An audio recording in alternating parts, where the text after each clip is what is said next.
Listen. Welcome to the live stream where we talk about all of the just different things. Technically, this one isn't so much more of what do we do? Letterboxd Mondays where we're logging in all of the movies of the week because we've had some of the weakest weeks. When we did the Sundance catch up, that was like 3 weeks worth of movies.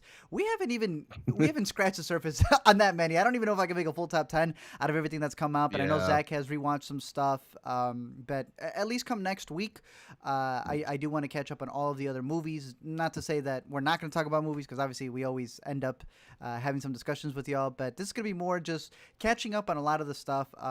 As I made a video over on LME streams, obviously let me explain, I made one on LME streams not too long ago when I was talking about all of the stuff from before. Not subscriptions, where's my homepage over here? Your videos. I know we had done one not too long ago, kind of just breaking stuff down, and a lot of people had said, it's like, what you need to do is you need to have instead of having it be a live stream, which I want to say it was after the ranking the Sundance one, right? They're like, you need to make a video on it. More people will know about it. And I was like, I guess if they care. Shout out to those of you who did, because I guess that's really what it took. I was making one of these, just giving you kind of like a fraction of all the stuff that we go through. But nonetheless, we've appreciated all the support that we've gotten from y'all. And we just want to make this little live stream, catching up on some of the questions from that, some of the other stuff to bring about, a lot of the stuff dealing with the Patron as well. Just dealing with some of the new things that we wanted to add to that, especially because of the way that copyright gets dealt with. That's what stopped a lot of the videos, but I kind of want to get back with it, especially if it's Patreon content that, it doesn't necessarily need to be monetized. My worry is still that it gets blocked. But I do want to make sure that I'm getting at least content out that is going on to you guys. I've always been a person who doesn't really want to focus on exclusivity and having stuff behind a paywall. I like the idea of having the Patreon be something where people are supporting it, something where people are, maybe getting early access to something, but that the stuff is still there. But nonetheless, just having it be an open conversation with you all. And even plugging in some stuff from the Intercut, Zach, because I know Zach's been working hard on the Intercut one as well. Let me see if I can pull this up over here. I have way too many. I'm on the video tab. But break down some of the stuff from Intercut. Well, what we've got coming up, working on our best performances of 2020. We went ahead and took a look at the frontrunners who may get nominated for Oscars, at least according to the website Gold Derby, and kind of compared them against what we thought. So that will be coming later this week. But recently we've been talking best international films of 2020, best documentaries of 2020. We got all of our Sundance stuff up there, a whole lot of stuff. So yeah, plenty to check out, and plenty more coming soon. And Zach has booted up a Patreon over there as well. Again, just different ways for you guys to support if you want to. Again, like I said, we always want to make sure that this stuff is still available regardless of. We want to make sure that you guys are able to see all this content. Zach and I have been doing this for a long time. Sometimes I say how long we've been doing it. And we go like, damn. I'd prefer if you didn't. But the main goal is still there. We love talking movies with y'all. And when it gets annoying is when people... studios, entities, kind of block us from doing so. Especially, and I say it all in the video, we're not allowed to do it, but other people are allowed to do it. And it's more so just the idea that they want to make sure that they're getting their cut, or that they're censoring if you're saying something they don't really want to hear you say. But I was hearing some stuff in the chat over here. I know someone had just mentioned something about comments as well, so let me pull that up. I think Devesh said, I think the comments on the first respond are blocked again. Really? Dang, that really sucks. Yeah, I was seeing some people there. Hey, Minadia out on Prime. That's pretty good. But yeah. Got Amanda in the chat too. Shout out Amanda. Yeah. See, look at we can't even get Amanda. No, an approved comment without it getting blocked. YouTube. But let me see what else we've got over here. Did they say what specific video? For first respond. Okay, because I know even you, when you messaged me about it, you were like, you woke me up to, yo, are some of them blocked? And I was like, I hope not. But yeah, Amanda was also saying over here about how some of the unlisted content will still get hit by copyright. Yep. Sadly. But yeah, not a lot of stuff that we could do with a lot of the hits or copyright stuff that we get with it. But nonetheless, we persevere, we get on through with it. But like Zach said, we have a lot of more content that's going to be coming out on Intercut when it comes to that stuff. We got reached out as well by, I would want to say, we haven't closed anything yet because we don't know how we're going to work with them, but a reviewing entity, I will say. A name that is very well revered. Many of you know one half of this revered duo. Some people don't know as much about this other person, but they reached out to us in the past about doing some stuff because they are based here in Chicago. Both technically are based here in Chicago. But they reached out to us about doing some stuff with their virtual lineups and things that they have, so we may have some new things that we'll be dealing with them. We're a duo, but we may be collaborating kind of in a sense with the legacy of another duo. Like we've also said, continuing the live streams here, we're going to be doing Letterboxd stuff coming up, but I wanted to use this one to just answer more stuff in the chat as well. After this one, after we wrap up this hour, we're bringing back also what we used to do on these live streams, which was breaking down movies with you guys actually on the chat. Right now, what Zach and I use is Skype usually, but what we're going to be bringing back is kind of the Google Hangouts because I think the Google Meets are still there. If you guys are in the chat, then at that point, especially if you're a patron, what I tend to do is when I post a live stream on the Patreon thing, which I haven't done in a bit, is kind of adding to the Patreon level the link, and then people can just come in, we just start talking, and get to know some of y'all. We've had some very interesting conversations. Zach has been on some back when we used to do these on a monthly basis. Yep. They tend to go for a bit, but we meet some very interesting people as well. So that's a fun little thing to do also. I mean, even Amanda's been a patron for the longest time, and now we've traveled internationally. Technically, it's not internationally for her when we go to Canada, but it is international when she comes over here and we do Sundance together. But yeah, I don't know if you wanted to add something else, Zach, on the streams or any stuff dealing with the podcast, if you wanted to break down the Intercut one. No, I mean, I think right now you've got content coming at you in a few different ways from our whole ATZ operation, the Let Me Explains, which are deep dives on these different movies and kind of focus on different subjects around the movies too and what's being talked about them. Then Intercut, where we can have a more casual chat, but we still we'll research a lot and talk about a lot of movies. That's the only place to find your best movies of 2020, I believe. So if you're looking for lists like that, those are available on the Intercut. And then we got the most casual form here on LME, where you can interrupt us and let us know your thoughts, and we'll respond to you as we go. So all sorts of different ways to interact with us on the different channels. It's like Zach and I met through YouTube. The reason we're talking to all of y'all is through YouTube. The way that we're able to talk about all these movies, yet it's that same avenue that kind of makes it a pain in the butt. But yeah, nonetheless, you persevere and you just come up with new ways. And sometimes that's always creating a second channel. And hey, the last time we created a second channel, people think it's now the main channel. So it's just the way that it goes. But yeah, just keeping all that content coming in with y'all. Another thing that I did want to break down, especially for those of y'all who are patrons, is I need y'all to break down what the hell a Discord is. I don't know Discords like this. I've had this Discord for the longest time, and as you can see, I know it's pretty dead, and I know some of the patrons, they usually come in and we have these conversations as well, but just catching me up on, different stuff to have with the Discord, different things as well when it comes on what y'all want to see, when it comes to the brackets as well. So one of the things that we were talking about previously is that Zach and I tend to have a lot of these discussions outside, right before we go streaming, but we realized I think it'd be really cool to have y'all in on the discussions as well. Many times we're breaking down some brackets that we want to do for Intercut, and as we're thinking about, who's going to make the best, what are we working on right now, the 30? The best movie stars in their 30s. So at that point, it'd be really dope to have some of y'all in the live stream kind of letting us know. So then that way you guys can't blame us when someone doesn't make the bracket. It's a collective figuring out what's going to finalize there before we even record those. So we have a lot of brackets that Zach's been working on and compiling as well. As y'all know, we also want to make sure that you guys get to see a lot of this coverage in a live stream. So you get to see it before Zach works on the finished product. And again, all of that is up there on a lot of the stuff that Zach's working on for that Patron. But nonetheless, with it being the A to Z community, I want to make sure that you guys are always just in on the know with all. If you're supporting us in any way, shape, or form on anywhere, we're going to see it. We're going to make sure that y'all get the content for y'all at first. I see Amanda going, frick you, Carson's first, is he? I don't even know how this works over here. when it comes to the featured channels. No, you're first. I think it goes this way. You're still good, Amanda. I think we got you at the top. But you know what? I'm going to move Carson even lower. No, I'm just kidding.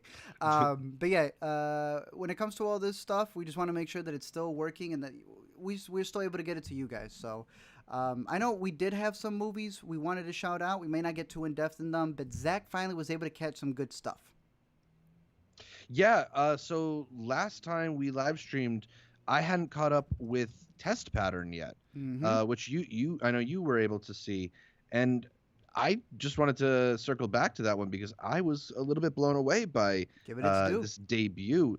Shatara Michelle Ford writing and directing her first movie, stars Brittany S. Hall, Will Brill, another person, Gail Bean, who I couldn't tell you her name, but her face looked so familiar. She's the young woman from Unexpected, and maybe more importantly to me, she's the one who has a freak out in Drake's house in that one episode of Atlanta. Okay. I knew her from Insecure. Yeah, which she's also on. So definitely somebody who's on the rise, although she's kind of like the supporting player in this movie. But I thought this was kind of a really beautifully constructed movie that at times was heartfelt and other times really heartbreaking. I compared it a little bit to Never, Rarely, Sometimes, Always in the sense that I think this is also a movie about the process of women's health and the obstacles that are put in the way due to like an indifference to women's health at times, and just showing you the frustrations through trying to get basic care as our system is set up here.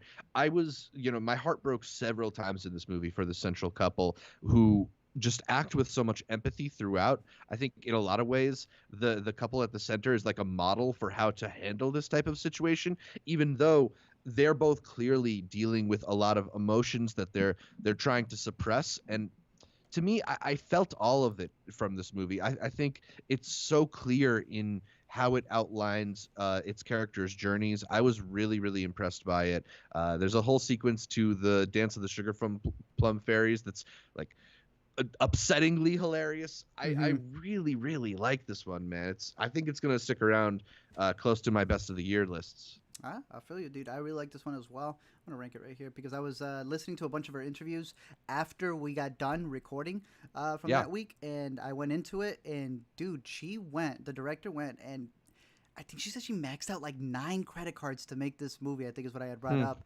And I was just hearing what she was saying about how all of the studios or anyone who wanted to make the movie, she knew that they were going to get their input, and she was like, nah, I'm going to make the movie that I want to make. And she did. She went for it, and I highly recommend it. Again, shout out against the publicity team for reaching out. Again, that's what these streams are for, is just having these authentic talks with y'all, and it always helps when you have a good publicity team who makes sure that they're getting the word out there. This is one that I also want to add on our let me see if I go over here to let me explain. I want to bring back the must-watch series, which is usually a pain in the butt when it comes to having a collection of trailers. Like if dealing with one set of trailers is already bad enough, having like, the 30 movies that I like shouting out. But again, having this be, these are the ones where I always like thinking the patrons and the credits, and these are the ones that I want to bring back. I've been discussing whether or not having them be a monthly series, but more so a winter one, which I would be wrapping up right now, going through all the stuff that came out in December, January, February. Same thing, it would be March, April, May, and then coming out with a spring one, a summer one.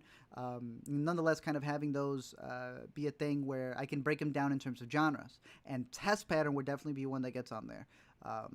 Because, again, I know we have these streams and we're able to put it on y'all's radar, so y'all know what's ahead of time. But I already know, like, the LME video in and of itself will reach more, and it always helps being able to have a good publicist that makes sure that we get those movies in front of us so that we get to catch them. So shout out to Test Pattern. Definitely check that one out. I don't know if you had any other ones. I know we have a list of stuff that we need to catch up on, but I've been trying to, with all the re-edits, and a lot of the other LME stuff that we've been working on, just trying to catch up. And the Snyder bracket, another thing that we'll be working on as well, trying to catch up on that. Yeah, and we got a fun guest for our upcoming Snyder bracket as well that I'm sure some people in the chat are going to appreciate. And we have Chaos Walking. That's the other thing. Like, we have all these screeners that are sitting, but we got all this work to do. I'm paying for we Epics. Got the new the new New Quentin Quentin Dupieux movie yeah, too. we got that one as well. And like I said, I'm paying Epics, and I haven't even seen Saint Maud. There's so much to catch up on, but yeah, we're trying to get it all working. Yeah. Speaking of which, we got Tushar and Devesh in the chat asking about Slamdance. I don't know if you wanted to talk at all about what you've been able to catch at Slamdance now that it's wrapped up. Yeah, let's talk about that. Let me see. I think I had a list of these over here. Or someone may have made a list. You didn't get to catch as many, did you? Because I didn't get to catch the whole list like I wanted to either.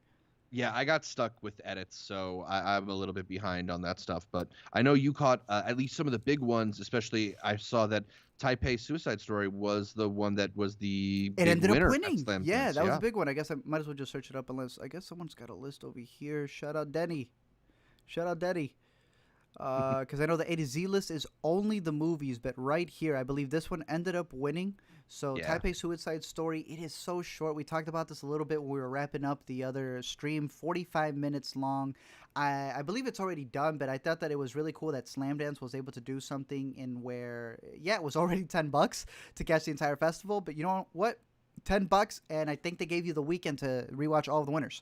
So this was one of the ones that ended up winning big. And shout out to it because I thought it was a very well told story. I know last week someone in the chat was talking about how they didn't have too much meat to it. And I can see what you mean. I'm curious on how people... It'd be really weird, but to have a double feature with Taipei Suicide Story and from Sundance. On the count of three. On the count of three. So, yeah, that would be a very interesting one to have as well. But... that was one that I would say put on my radar. Another one that I know I told Zach to watch, and hopefully they send out like at least a mini link to it, was Opera. This is one that they say, I believe, was shortlisted. At least that's how it was marked on the Slamdance thing. Zach, this is such a beautiful short. Alina asked me when we were watching one of the festival stuff, and she said, "Do you think you'll ever have a short be your top movie of a festival?" Zach, this short was the top movie of the festival for me.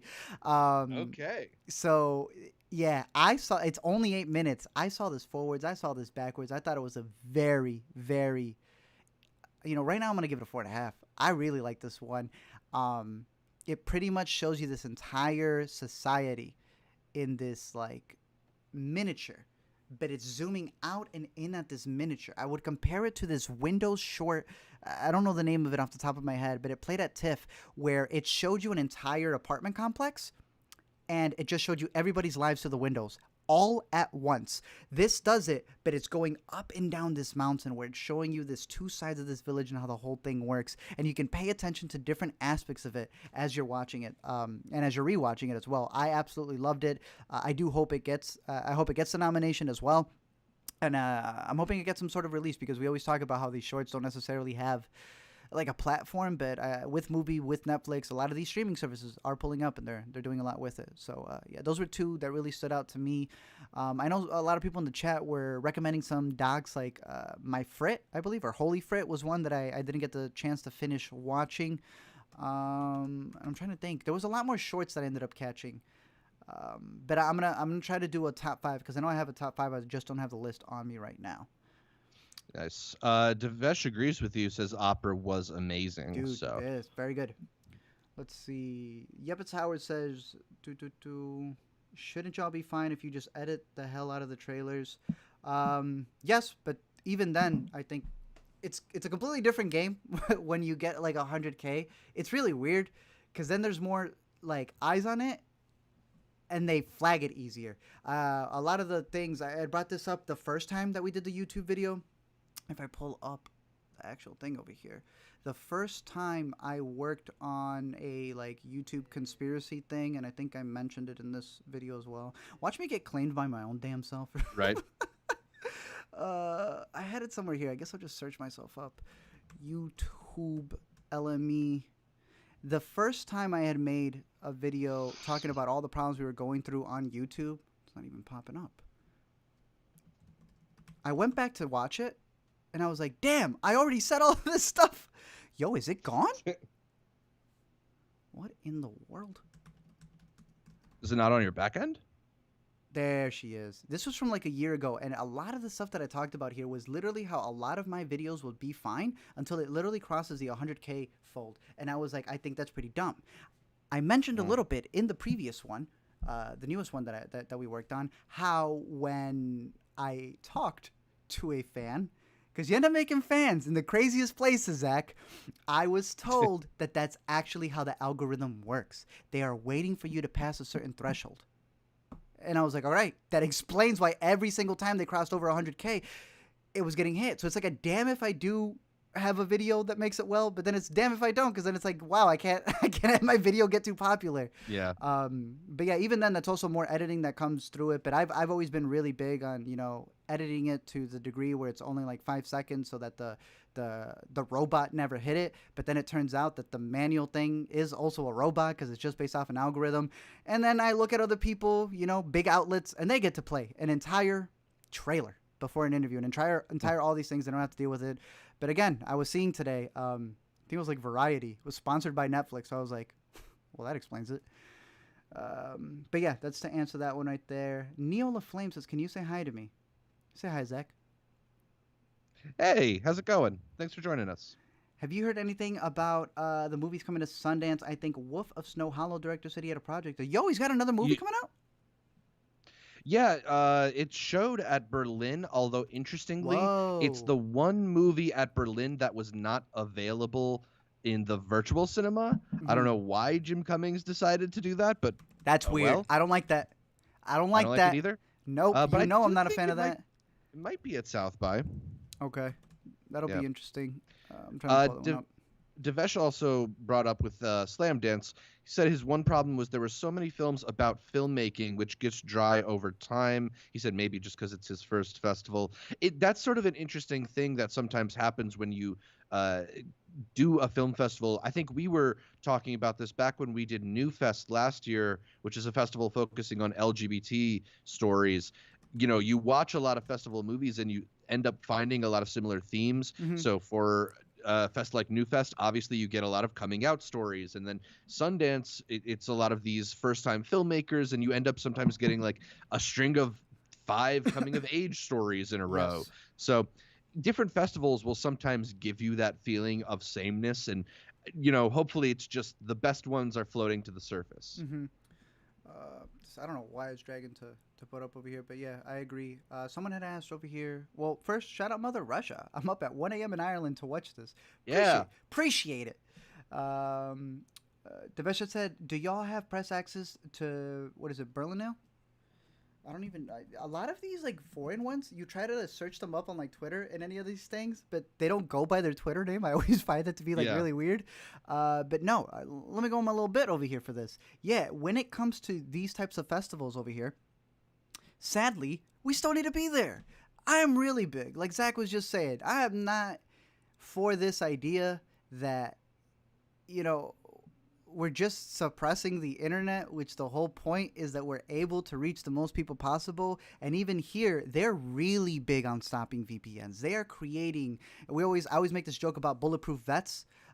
So then you create armor-piercing bullets. So then you got to get a vest that is more than the bulletproof vest that can stop the armor-piercing bullets. So we're just creating like VPNs to try to block, to try to overcome some things, only for them to create the VPN blockers. So then you got to download a VPN that can surpass the VPN blocker. It's so much of a hassle, and I think it's dumb because you look at a lot of the movies that are still playing here, and there's like dozens of tickets available, it seems, but you don't get the chance to see them. So sadly, we'd have to be there, I guess. We don't have industry access for it, but I'm hoping that a lot of these open up so that we are able to see them, because I do believe over here we made a whole list for the movies. Yeah, we had Chase make a whole list for all the movies that are playing here. So I like to keep this list and just waiting to see where else they'll be playing. We have over here Censor. We were able to catch that one at Sundance, and now it's playing over here. I believe, was it Berlinale that also had, what's the Mayday? I think they may have had Mayday as well. Yeah, but I'm not they had sure. Mayday. So, they had French Exit. Sadly, they're still pulling a lot of these bogus type of things, but hey, it's not our festival. Gotta play by their rules. Yeah. But the one thing that I've noticed, the more that we go to these festivals, It just takes them a minute to come around, and we're not supposed to say anything but thank them once they do. So I'll keep it at that. What else we got? We got a question from Mother Russia asking, which is better, Breaking Bad or The Wire? Two shows frequently referenced that's the old school as the greatest show of all time. Do you have a greatest show of all time? A greatest show of all time. Is it Lost? Lost, yeah. Thanks, Zach. We should do a podcast together. Yeah.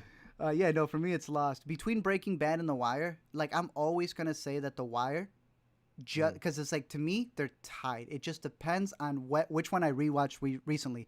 But the fact that The Wire is still in competition with a show that's that new, that still has content coming out. We just had a Breaking Bad movie, you know? So to me, I always say a tie goes to the runner. Like if The Wire is still putting up that debate, and we never say Breaking Bad and anything else. We always say Breaking Bad and The Wire. Obviously similar content, but sorry, we're not supposed to call art content. Similar cinema, series, art. I'd have to put it for The Wire, even though for me, it really just depends what the newest one that I'm seeing. But that's going to be a question that's going to be asked forever. Yeah. I always default to that Breaking Bad is the best piece of television entertainment ever made, but The Wire is the most meaningful TV show ever made. The Wire is more like the great American novel, you know? Oh, that's a great way to put it. Amanda, I see Amanda over here was saying you'd think that. I think this is in terms of probably the editing trailers and stuff. Yeah, I got hit for never rarely after editing the trailer just last night, a few weeks after this video went live. Hey, it's been great having Amanda because she knows what happens when you're dealing with all of this buffoonery, you know? It's annoying. But yeah, it's just a way to cut it. So the best advice I'd give anyone who's always starting, and that was one of the things that I ended up not putting in the video, but like we always get messages of people asking us, you know, hey, what advice you have? And it sucks. It sucks to be like, run, stay in school, don't go for it. But at the same time, it's like, only do it if you love it, because it's gonna be a pain in the ass. And even when you think like you made it and you've had all these numbers, you know, what ends up being the biggest struggle, at first you think it's being seen, and then it's like, damn, should I not be seen? Because then they're going to hit you with these stuff. But it's just, you know, sticking with it and figuring out how to cover things in a way that you don't want to change the content that you're making. You're not going to like adapt to them being good reviews, because you know that's kind of what they want to push you to be. But just figuring out what works the best way possible. And for me, that's why many times, you know, we try to cover stuff on the streams first, because sadly we make an LME the first week, it gets hit. And I mentioned that in the video too, you know, you wait 2 weeks and they're able to make their videos on it. The studio is able to make their videos on it, and then it's okay for you to cover it later. But buffoonery. Yeah. What else you got? Oh, they're talking about the new Celine. That was it, brother. Yeah. That's why they asked, right? Yeah. Yeah. It's getting good reviews out of Berlin. I saw somebody who is a bit of a Twitter contrarian, so take it with a grain of salt, but said that Celine Sciamma followed up her worst movie with her best one. No comment. What did Tarantino say? I reject that hypothesis. We got not a question, but a comment from Magnitude Reviews. What'd he say? This isn't related to Slamdance or any film festival, but today Gore Verbinski announced he will be directing 2 new animated films with Roger Deakins. Gore Verbinski, of course, is the man behind Rango and the Pirates of the Caribbean franchise, so he's less experienced in animation, but not a newbie there. And Rango is also one of the more like distinctly animated movies I think we've had in some time. So, you know, he is a bit of a visionary in terms of the visuals, at least. And legend. You know, we love our boy Deakins. So damn. Deakins also helpful on the Croods. Wait, what? Can you? Yeah, Deakins did some work on the Croods. You can't tell from watching the Croods? No, that's a crazy stat. I did not know that. Damn. All right. I'm excited for it. I was telling Alina the other day, because I'm getting I'm going in, I'm going to get my wisdom teeth removed. I told Zach, y'all going to see me on this podcast sounding like, was it Through the Wire, Kanye West? I'm coming in with the chipmunk stuff, still doing the stream. But I was telling Alina, I was like, yo, I feel like a cure for wellness. You know, when he goes in there, you've caught this one, right? Actually, no, I haven't caught Oh A Cure my for goodness, Wellness. bro. So this is in that vicinity of movies where I know a lot of people are split with it, but bro, oh my gosh, when I tell you, this is how I feel. I'm worried. uh, Yeah, in 2 weeks time, I'm gonna go get that done. And I was telling Alina that this was one of the first movies that came to mind when talking about that. So yeah, Gore knows how to get some stuff in there. Gore knows how to do the gore. I will say that. I'm seeing over here someone had asked about South by. I do want to answer some stuff for South by right before we get into it. We always like talking about these festivals, not as they happen, not after, but before they happen. South by Southwest. I'm going to try to pull up some of the numbers over here, get you all ready for that as well. We may even make like a quick little wrap up video like we did for the Sundance one. We know some people found that pretty helpful. And I think we had as many views on that as the actual Boots Riley video that Sundance released. So as long as it's helpful to some people, then we think it's worth it. South by. I know they have their full lineup announced. As y'all saw, I had it over here as well in terms of the A to Z show list that's got most of them logged in right here. There are some that are missing, but I'm going to have Chase filling them all in, making sure that everything's there. Our shorts list, we like putting in a different little list. But in terms of South by, what you got to know here is that South by does it in a little bit of a different way, and that's that it's a pass rate.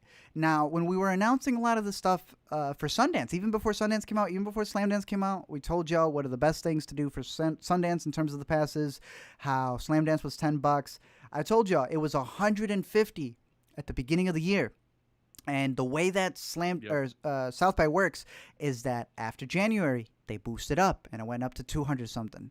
Now it was now that it's March, look at it, it's 325. By the right before the festival starts, I think a week before, it goes up to 399. So I think Zach was able to get it. Alina got her pass at 150. You got yours. I think it had gone up just a little bit, but nonetheless. Yeah, when I got it at 200. Yeah, they play it as early bird gets the worm. So even if this is the first time you're hearing it and you're like, damn, that's way too expensive, know that for next year. That is the way that they do their stuff. They do it a little bit differently because it's one pass. They don't do tickets. They don't do, daily ones. They do one pass when it comes to their festival, and they continue that here for the virtual stuff. So if you purchase that one, I believe it comes with everything. So you are not just getting the film festival. The thing with South by is that they are a film festival, they are a gaming festival, they do a bunch of keynotes, they have a whole educational thing. So you are going to get all of those combined with that pass. So if you feel that it's worth it, go for it. I'm very curious to see what they're going to be doing this year. I haven't sat through with the entire lineup because I believe come this week they just had to sign up because I was able to get press. I know I called them out a bit, but I was able to get press. And Alina was even telling me, she's like, you sure you want to keep this in? I was like, bro, I'm not going to get certified. And then, I can't do the opposite of what I'm claiming that I don't want to do. If they're going to certify me, then they got to certify me, and they're not going to shut me up. If I believe something's bogus, I got to call it out. They don't want to? Hey, Alina got her pass. We'll just use hers. So, yeah, they are a little bit more strict when it comes to who they certify over there, even though, like I noted, it is ironic that their opening film is a YouTube original. But it is a very interesting lineup. Again, with this... Go ahead. Speaking of that lineup, I was going to say, are there any movies that have kind of grabbed your attention so far? I know we are a little bit early. I haven't we're a done little bit my early full right now research yet. But I will say, I mean, I'm going to jump back over here to the list that we have. Look at all the movies that we covered from Sundance that will be playing there. Some of these we did not like, but some of these, Zach, I hope you are able to catch, like in the same breath, that will be playing there. Top of my list right now, Look at least. that. Yeah, so I hope you're able to catch that one. Right before it starts, I will have an entire list of what we're looking out for. Because, again, they're not doing individual tickets, so I'm not too concerned about, like, hey, make sure you get these before they run out. It's more so, like, if you are joining, if you are getting the pass, I'm going to try to get my top 5 right before. Whenever we do the video, breaking down how it works. Because, like I said, come this week, they're letting the press kind of know how the format is going to work. They should be letting anyone who's bought a pass know how the format's going to work. They're barely having us register. So we'll do a whole breakdown of that and then give you our top picks for that week. See what else they got in the chat.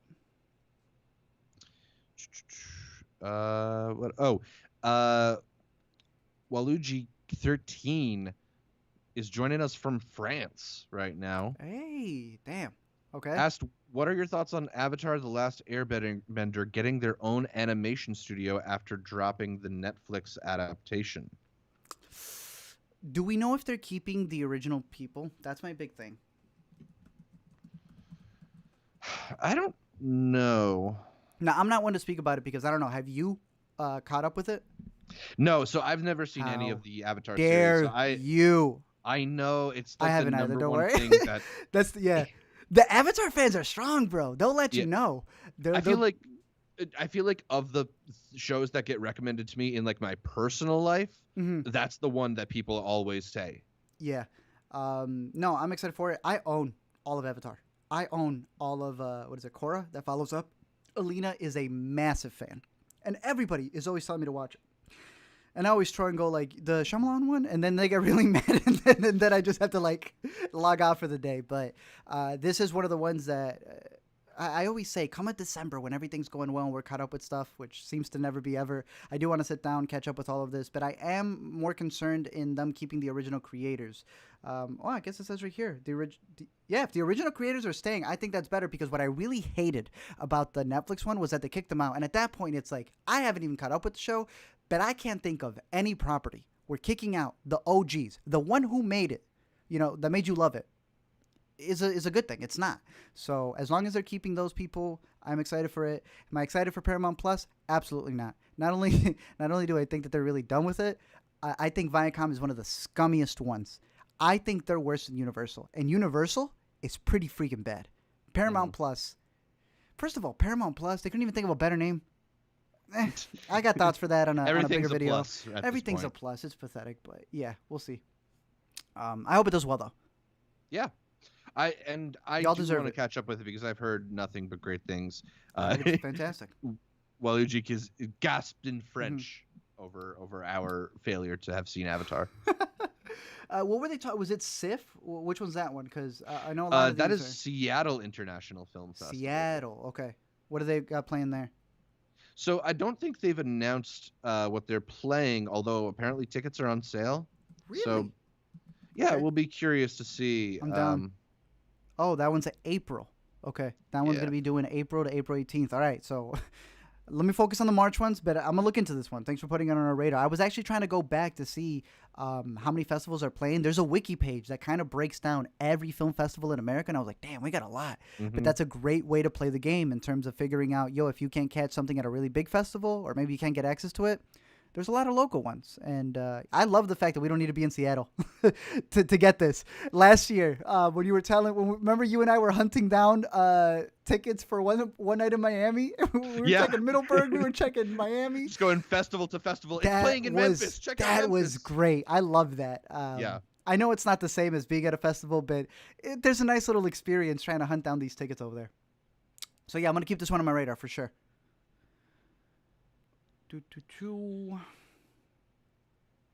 What else we got?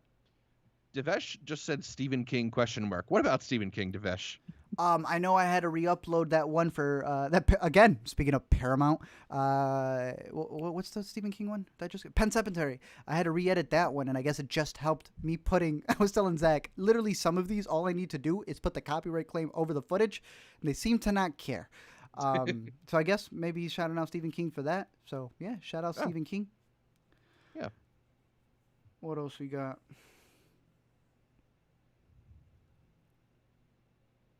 Yeah, Waluigi was talking about the having to go to another service. I know a lot of people are now realizing how many different services people are going to have to pay for.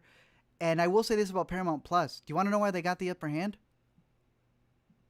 They have all these. They have SpongeBob.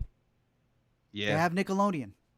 They have all of these. They have Star Trek. They have all of these things that just because of that, people are going to want to have it. But they're not really going to offer you anything new, dude. What happened to the Twilight Zone reboot, right? That was on CBS All Access. It didn't work. What happened to Star Trek Picard, I think, was on CBS All Access. What happened to the Stand? That was supposed to be a big one. I guess that would be another reason why Stephen King was getting mentioned. And then recently, the Hannibal Lecter one with Clarice, these all seem to be dying on arrival, and it felt like, oh, okay, it's not working for CBS All Access. What if we change the name? And now they want to call it Paramount Plus, and I don't think it's going to change the type of content that they're working on. Some of you may not have known about this as well, but do you know Paramount? Well, not Paramount, but Viacom tried suing Netflix because they blamed Netflix for purging the people who were curating their content. And Netflix went, didn't you do that in the 90s?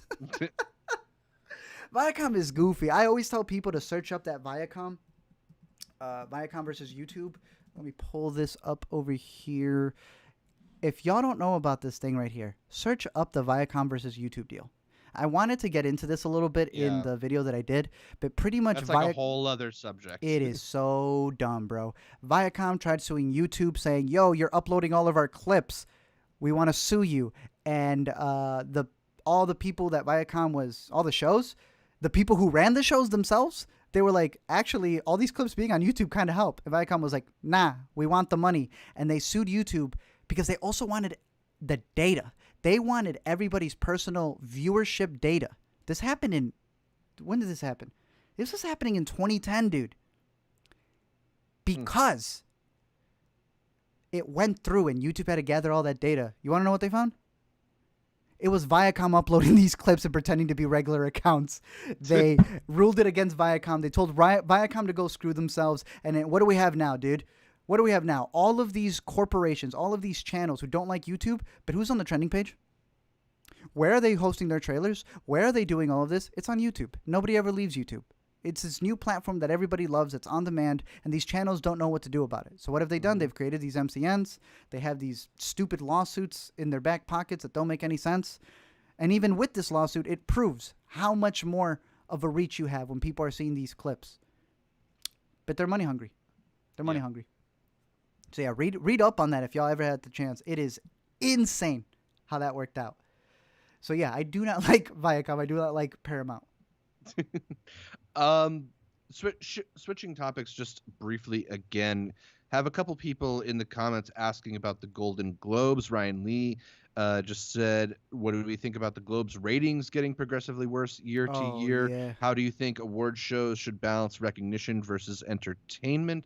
I know you got a video coming out about the Globes. Alina's working on it right now. If not, she'd be here complaining about the copyright with us. But, let's talk about some Globes with the fans right now. We'll be doing an intracut recording of this very soon as well. But what y'all got to say about the Globes? I mean, I thought they were. I know there's a lot of people complaining about the award show. I thought it was fine for the most part, considering the circumstances. Yeah. Obviously, a lot of people are making fun of the Daniel Kaluuya moment, but I don't know, bro. It's bad, but also I kind of feel like he might have muted himself because he clearly kind of hit a button on the computer right before he started talking. Maybe. I don't know. I don't know. It's just the whole Zoom award show thing. It's never going to be as satisfying or good of a TV production as we're used to or expecting from these award shows. And I think that's got a big percentage of why the ratings dipped. I don't know how much people are interested in seeing, all these different Zoom windows for 3 hours. Yeah, that's the thing that a lot of people like. It's just not the same. And we were talking about, I think it was last week when someone had asked us that the energy wasn't there. And it's like, yeah, just like Zach said it right now. It is not the same not being able to have that back and forth of cutting between reaction shots. Instead, you're cutting into like a glitchy Zoom. And it's not the same. I'm seeing some people come in over here talking about how they also thought it was fine. Magnitude, don't hit me with that. Don't hit me with that. Don't hit me with that. Music did not win anything. We got some jokes. I don't know if Alina will be done with the edit today, but it at least should be up tomorrow. If it's up today, if she finishes it late today, I'm going to put it on Patreon so y'all can have it before we upload it tomorrow in the afternoon. But we'll see how that works, because as I'm pulling it up over here, I'm trying to find the videos. We've never had too much of a problem with the Golden Globes, but I know that now that they're streaming on, what is it, Peacock? Well, they actually weren't available on Peacock. I was hoping to watch them that way. Bro, it's on Hulu right now. Oh, yeah? Tell me how that makes any sense, right? None at all. None at all. But you want to know what else doesn't make sense?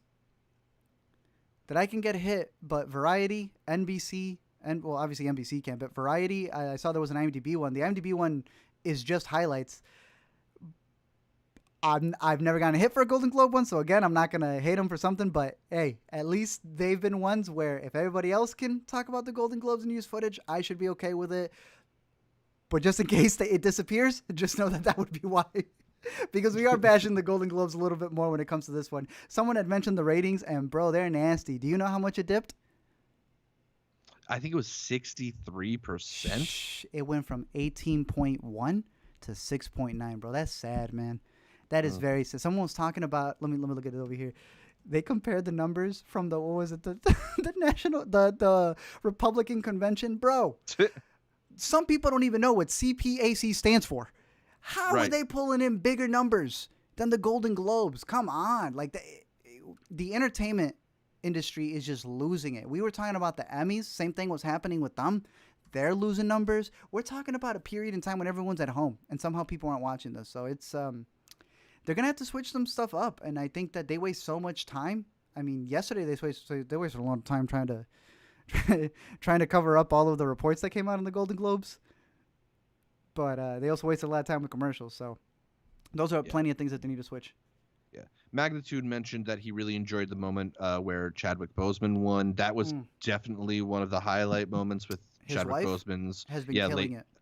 Yeah, I mean, clearly, she had the words ready, but it was just like a perfect message for that moment, and she kind of delivered it with the right amount of emotionality to speak to the tragedy of it without it becoming awkward and voyeuristic. I don't think anybody wants to see a widow like going through a really hard time. So shouts to her for being so put together in that moment, which I'm sure was extremely tough. But yeah, to me, that's certainly one of the best moments of the Globes. We also had a comment from Devesh saying that Tina and Amy did a good job hosting, and I think so too. Yeah, I mean, they're very funny.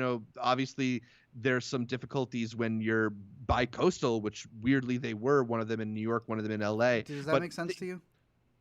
I mean, it makes sense to me in the fact that if I'm Tina Fey, I'm saying I'm not getting on a plane if you're not making me. So true. Yeah, I guess that makes sense right there. I guess my thing would have been, I wish Tina went bigger on the jokes. I have a joke on her with Soul.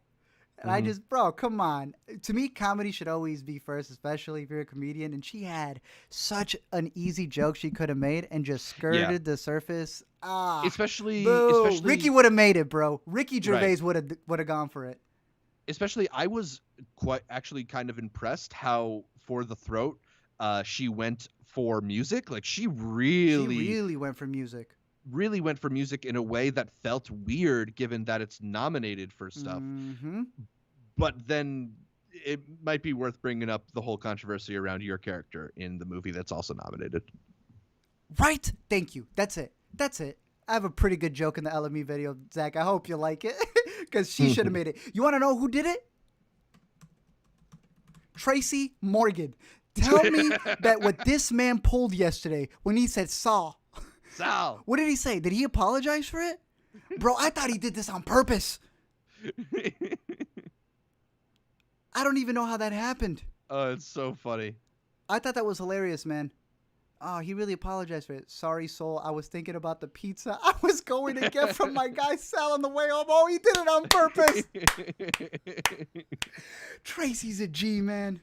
Yeah. I like how they announced him too. What they say? They said he's 4 away. Sal. He's 4 away from getting an EGOT. That was a good one. Okay, I was wondering if he had done it. Like I felt he did. 100% he did that on purpose. That man said Sal. The award goes to Sal. So funny. And he was on 30 Rock too, right? Yeah. Damn. Good for you, Tracy. Good for you. Yeah. I was once driving in New York City, and then I looked to my right, and he was driving the car next to me. Really? Yeah, and then I spent like 10 minutes trying to figure out a non-awkward way to take a photo. It didn't really work out. Damn. You should have done what Taylor did. I think it was Taylor. He saw, what's his name? Who'd we see on Broadway? Your boy? Sarah? Nah, your boy. Oh, Lucas. Lucas Hedges was just walking around with his girlfriend. You're like, yo, Luke, what's up?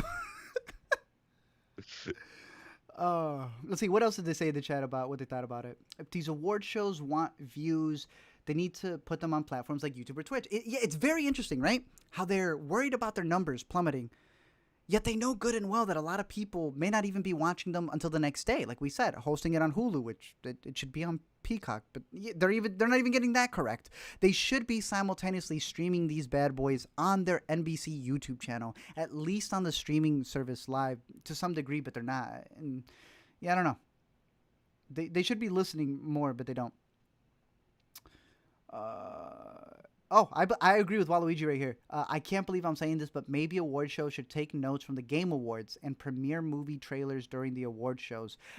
Honestly, the Game Awards, streaming stuff, they are way ahead of it more than anything else. I personally found it funny how all of these cable companies were all against Netflix, and yesterday, all the streaming commercials were for the cable companies. There wasn't one for Netflix. Yeah. Interesting how they play. They occasionally do stuff like that. More so, I think, for the Oscars. Remember, I think it was the Oscars where that first Martin Scorsese Irishman trailer with all the different names and the bullet falling premiered. Yes, sir. So the Oscars is maybe like a lesser version, but I think where his point is totally true is that the Game Awards have really mastered that whole like awards night as gigantic marketing campaign. Mm-hmm. And these guys just haven't. It's really weird. Really quick, Ra'ani had said, I can't wait for the music LME video. Alina sat through I was telling this to Zach, sat through hours listening to Sia defend herself. Yo, she kept pausing, having to come vent to me. It's going to be a doozy. I'll put it to you that way. Let's see. Oh, they're talking about the Intercutie Awards? We do want to work on some Intercutie Awards. We have to. Yeah. Jay asked if we've checked out the Woody Allen doc. I know I haven't had the time to. I have not. Is it all out? I think they just dropped the 4th episode, and I want to say it's a 4-parter. Okay. So I believe it is all out now. Damn. Okay, then I'm gonna have to catch up with that one. I know I was waiting on the Tiger doc. I know that was 2 parts, so that one's ready to go as well. There's a lot of docs I got to catch up on. Did you ever watch the Michael Jackson documentary that premiered at Sundance? Because for me, the Woody Allen documentary is kind of in the same vein, where it's like I've heard really great things about it, but it's hard to get yourself in the mood to watch something like it. Zach, HBO, do we love it? It's necessary. They are quality. They're quality. It's not TV. It's HBO. So what are they doing with these docs? What you're telling me about this one, right? Yeah. It's the same thing we heard with the Tiger Woods one. Obviously, I never expect the people who they're making the docs on to have to be in on it, right? That's what I feel Netflix will continue to do for the most part. Netflix will actually have the people in on it, and it's either Tiger King, where they screw everybody who's in the documentary, or they'll do a fire one, right? Where they'll say, screw the person if we can't get him, or if we can't. I can't remember if it was Hulu, which one did the fire one that actually was willing to drop the money on the dude. Hulu. Was it Hulu? Yeah, right? Yeah. So, they have that variety there. HBO has been making these with the one we just mentioned on Woody Allen, the Tiger Woods one. On the record. Had controversy coming out of Sundance, and of course, I'm not putting the hammer down on whether these documentaries how they sway or not. You were just saying, was it the Neverland one? These are all documentaries that when they get released, right, they aren't really partnering. Well, they shouldn't with the people who they're critiquing, but every single one ends up coming out with controversy. I'm not gonna get into all the ones that Leaving Neverland got.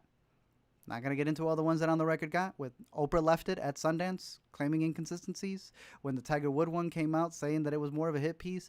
And of course, it's going to be the stuff with the Woody Allen one. I think that they're all intriguing, and everyone should watch them and make their own opinion. I'm going to repeat that. Everyone should watch them if they are interested and make their own opinion. But yeah, it seems like HBO keeps picking up the ones where maybe it's the subject matter that they're going up against, but there's always a huge backlash when it comes out with these docs. Yeah.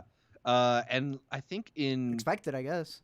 I think in April they've also got a Tina Turner documentary coming out, and I feel like that's also Whoa. gonna be a hot button one too. So yeah, Ooh. maybe this is just the HBO documentary celebrity documentary strategy right now. Interesting. I'm seeing some people in the comments talk about how they feel some is biased.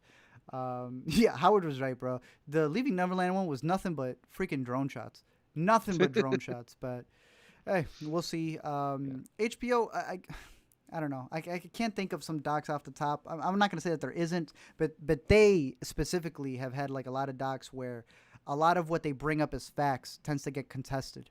And I think I don't quote me on the Neverland ones, but I know that one really got heated on some of the stuff that may or may not have been wrong. But hey, I don't want to say I'm looking forward to it, but I will be sitting down with the Pharaoh doc and a bunch of the other ones that they have. I started watching part of the Tiger Woods one, but I ended up watching the Biggie doc. Did you see the Biggie doc?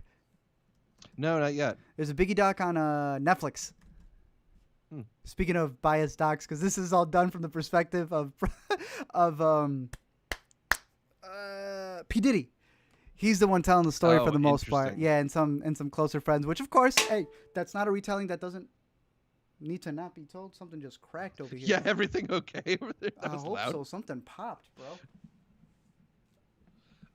Devesh also says, didn't they do the McDonald's one? Yeah, they did McMillions. That was one of your favorite HBO docs. Oh, McMillions was fantastic. Yeah. You can call it FBI propaganda, I guess, if you want to. But again, they're very interesting stories when they find a way to be able to tell them and break them down.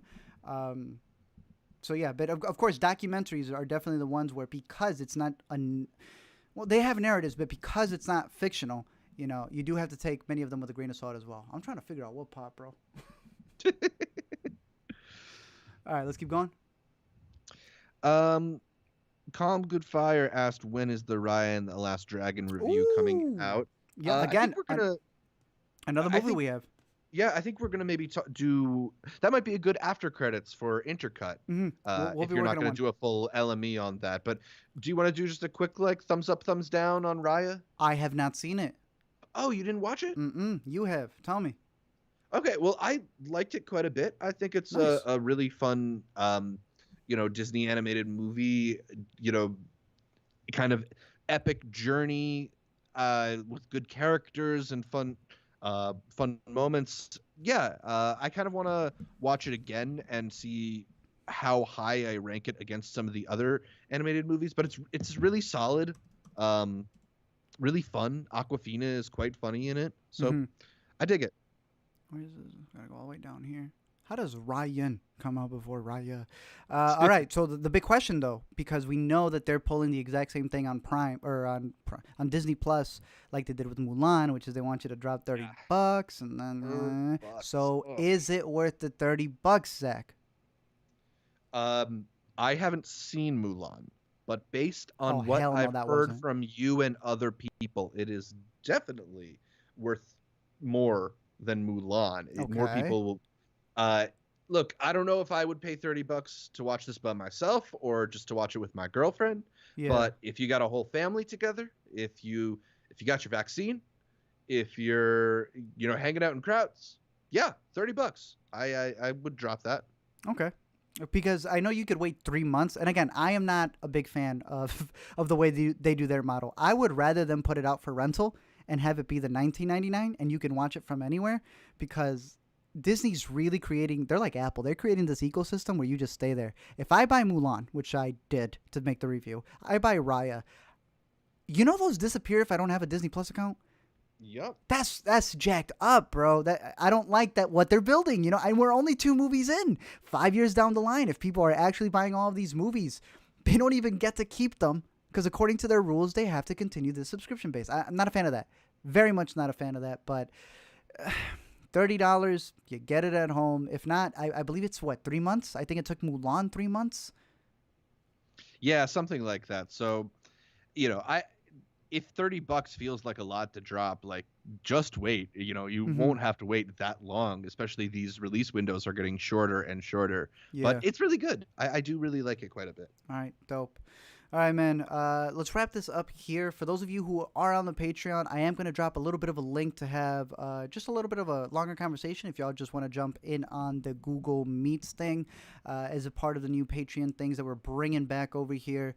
I'll be putting that on the LME one. But again, we're going to try to do these monthly. Well, we're going to try to do these streams as we have weekly. We'll be bringing back all the Letterboxd stuff next week to log in all of these. I have a bunch. We were sent a lot of screeners, including Raya. Let me see. Pretty much everything that people have been plugging in. A lot of the critics have been plugging in. Chaos Walk-In, Tom and Jerry. We're going to try to have all of those. I'm going to try to catch up on Saint Maud. Again, I'm going to be going under surgery for my teeth, so I will have a lot of free time to watch a lot of movies since I will not be able to record. We're going to be trying to record a lot of things before this weekend as well. So yeah, come next Monday if I'm good to go. Even if I'm not, I'll come in with a little bit of the through the wire thing, and we're gonna have a lot to log in. We're hoping to get a bunch of insights on how South by is gonna work to let you guys know. Y'all mentioned Seattle. We're gonna try to get into that as well. But again, for the patrons, appreciate all the support that y'all have been showing us, especially as we talked about a lot of the things that we went through. It could be worse, you know. I have had moments in the past where I call out something and then we lose. Ironically, you know, what we're calling out is that they're not giving us access or the ability to talk. And then their way of contrasting that is by letting us or suppressing us talking, you know. So we'll see how that goes. But for the most part, we appreciate just you guys coming in and, you know, listening in. Zach was telling me that some of the biggest comments that he saw in the video when we were talking about YouTube being broken is that they didn't even know we were uploading. They didn't even know we were doing streams. Some people didn't even know I was making content for the last 6 months. So it is very difficult to kind of want to get the word out there about like, yo, I feel like YouTube is suppressing it and y'all can't see us. When the case is, y'all can't see us. So yeah, it makes you kind of go insane sometimes, but nonetheless, we know that some of you are watching there. We're going to continue doing these. And like I said, bringing back the monthly Patreon chats to be able to talk with you guys, bringing in the Patreon credits on a lot of these videos, especially when it comes to the must watches and all of these festival coverages, because I feel that those are the best ones to get on when it comes to the support from you guys and not having to worry about monetization or even those getting claimed, because as long as you guys are supporting those, hopefully you guys are able to get those. But yeah, I was telling Zach that a lot of the restrictions, that was the reason why I made the video after 8 months of all this buffoonery that we've been dealing with. Does it end? No. But at least a lot of the stuff has been released from us. We don't have to worry about a third strike. And I was telling Zach, even the limitations after I uploaded this video, I've been so used to, if you're a creator and you've been on the studio, seeing this yellow bar that tells you that your ads have been really bad. And then somehow I uploaded this one and they said, hey, you've been doing well. Pretty much I think it's because I uploaded enough content for them in one day and they tapped me on the head and they said, good job, boy. But we'll see. I'm ready to jump back into it. I appreciate everyone who's been listening. And for the patrons, we'll talk to you in a little bit.